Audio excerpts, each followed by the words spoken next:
नमस्कार बच्चों मैं उम्मीद करती हूँ आप स्वस्थ और कुशल होंगे और आप अपना प्रतिदिन का कार्य पूरा कर रहे होंगे। जो मैं आपको एग्ज़ाम्स की रिवीजन स्टार्ट करवा रखी है, आपके आगे एग्ज़ाम्स आने वाले हैं। उम्मीद करती हूँ कि आप इसकी तैयारी भी साथ साथ कर रहे होंगे। जो डेली मैं आपको करवा रही हूँ ये लेसन्स, जिन बच्चों का ये होमवर्क कंप्लीट नहीं है, प्लीज़ वे बच्चे अपना होमवर्क इस वीडियो में से देख के कंप्लीट कर लेंगे और साथ साथ इसको लर्न भी करेंगे। पिछले वीडियो में हमने बच्चे रामायण की पुस्तक में पार्ट 1 पढ़ा था। आज हम पार्ट 2 करेंगे, जंगल और जनकपुर। फर्स्ट प्रश्न है, दोनों राजकुमार किसके साथ चल दिए? आंसर, महर्षि विश्वामित्र के साथ। उन्हें कहाँ पहुँचने के लिए नदी पार करनी थी? आश्रम पहुँचने के लिए। आसमान कैसा हो गया था? मटमैला लाल हो गया। महर्षि विश्वामित्र ने दोनों भाइयों को कौन सी विद्याएं सिखाई? बला अति बला नाम की। उन लोगों का बिस्तर किस से बना था? तिनके और पत्रों से। चलते चलते वे कैसे स्थान पर पहुँचे जहाँ दो नदियाँ आपस में मिलती थी? नेक्स्ट क्वेश्चन है बच्चे 7वां प्रश्न कि उस संगम की दूसरी नदी कौन सी थी? गंगा। नदी पार कैसा जंगल था? घना एवं दुर्गम जंगल।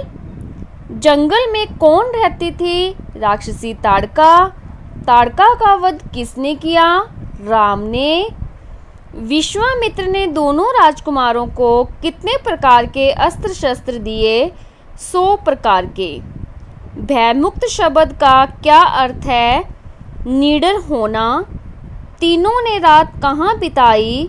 ताड़का वन में। सिद्ध आश्रम का अंतिम पड़ाव कौन सा था? आंसर है महर्षि का आश्रम।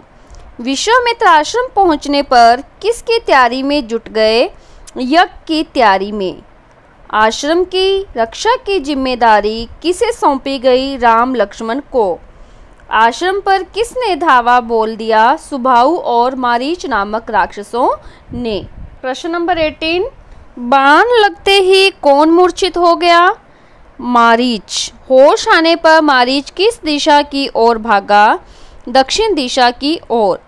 मूर्छित शब्द का क्या अर्थ है? बेहोश हो जाना। राम का दूसरा बाण किसे लगा? सुबाहु को। किसके पास अद्भुत शिव धनुष था? महाराजा जनक के पास। शिव धनुष किस में रखा हुआ था? लोहे की पेटी में। राम ने मुनि विश्वामित्र से क्या पूछा? इसकी प्रत्यंचा चढ़ा दूं मुनिवर। प्रश्न नंबर 25, विदेहराज क्यों चकित थे? राम के धनुष पर प्रत्यंचा चढ़ाने के कारण। महाराजा जनक अति प्रसन्न क्यों थे? सीता के लिए योग्य वर मिल गया था। बारात को मिथिला पहुंचने में कितना समय लगा? 5 दिन। कुशध्वज की पुत्रियों के क्या नाम थे? मांडवी और श्रुतकीर्ति। तो बच्चों, आज हमने रामायण में पार्ट 2 पूरा कर लिया है। आप इसे लर्न करेंगे और जिन बच्चों का कंप्लीट नहीं है वो इसको राइट करेंगे। अब हम बसंत की पुस्तक में पार्ट 3 आज करेंगे। पार्ट 3 है बच्चों नादान दोस्त। अब हम इसके प्रश्न उत्तर करेंगे। आपने प्रश्न उत्तर ये लर्न करने हैं, जिन बच्चों के कंप्लीट नहीं है वो राइट भी कर लेंगे। पहला प्रश्न है, अंडों के बारे में केशव और श्यामा के मन में किस तरह के सवाल उठते थे? वे आपस में ही सवाल जवाब करके अपने दिल को तसल्ली क्यों दे दिया करते थे? आंसर, केशव और श्यामा ने जब अंडों को देखा तो वे अंडों के विषय में आपस में एक दूसरे से सवाल करने लगे।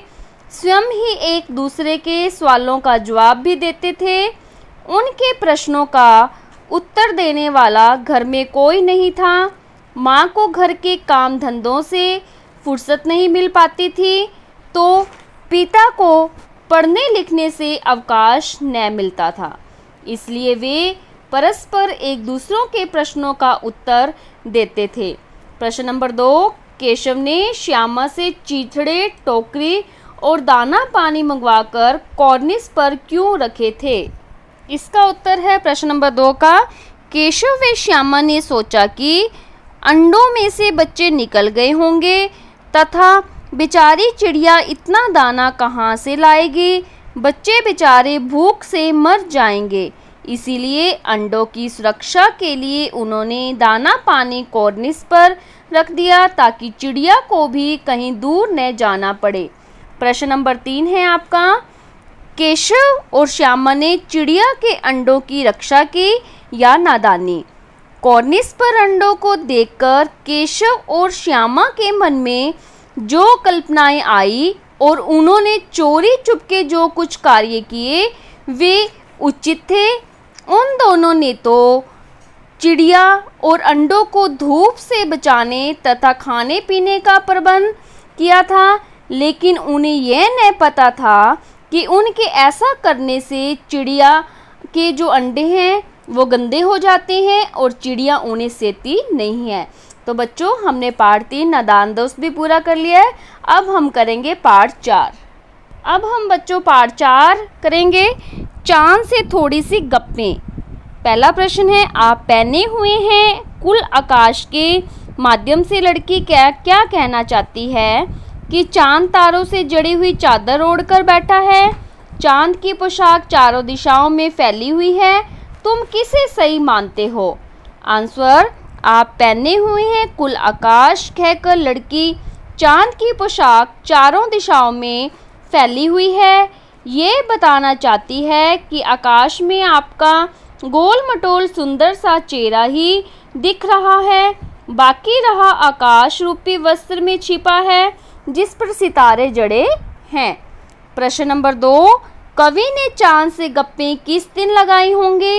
इस कविता में आई बातों की मदद से अनुमान लगाओ और उसका कारण भी बताओ। पहले लिखेंगे दिन और कारण, यानी कि इन्होंने क्वेश्चन में ही पूछ रखा है कि पूर्णिमा, ठीक है, फिर है अष्टमी से पूर्णिमा के बीच, फिर है इन्होंने बता रखा है प्रथमा से अष्टमी के बीच दिन और ये।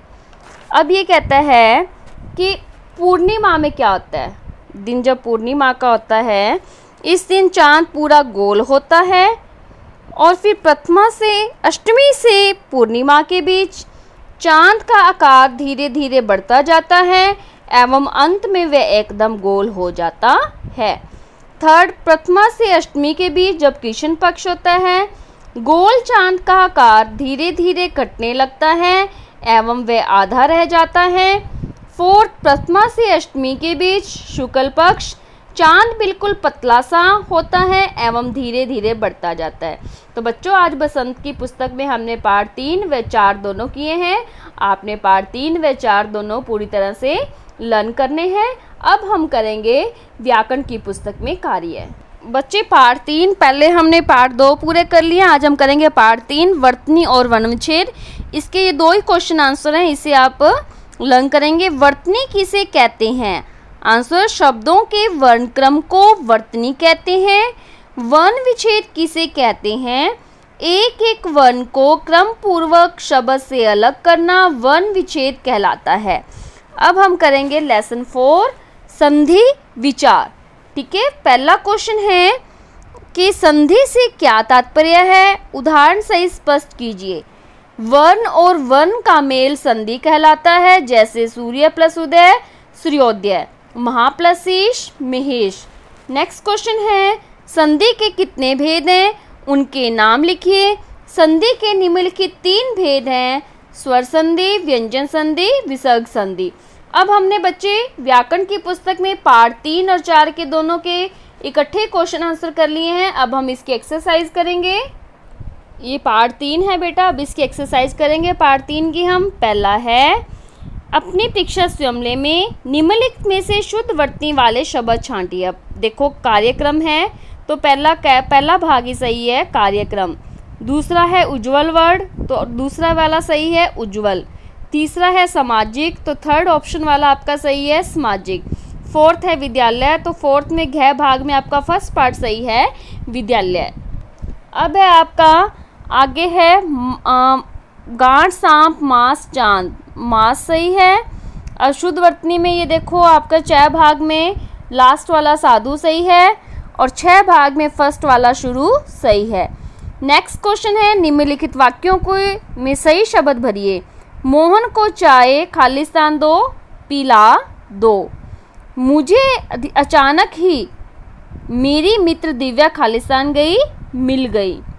कल खालिस्तान आने से अनगिनत पेड़ टूटकर जमीन पर गिर गए, आंधी, यानी कि कल आंधी आने से। विद्यालय की खालिस्तान प्रतियोगिता में श्रेष्ठ प्रथम रहा दौड़ में। हमें किसी से खालिस्तान नहीं करना चाहिए, बैर। थर्ड में देखो, ये आपको कह रखा है निम्नलिखित शब्दों में से स्वर तथा व्यंजन अलग अलग कीजिए।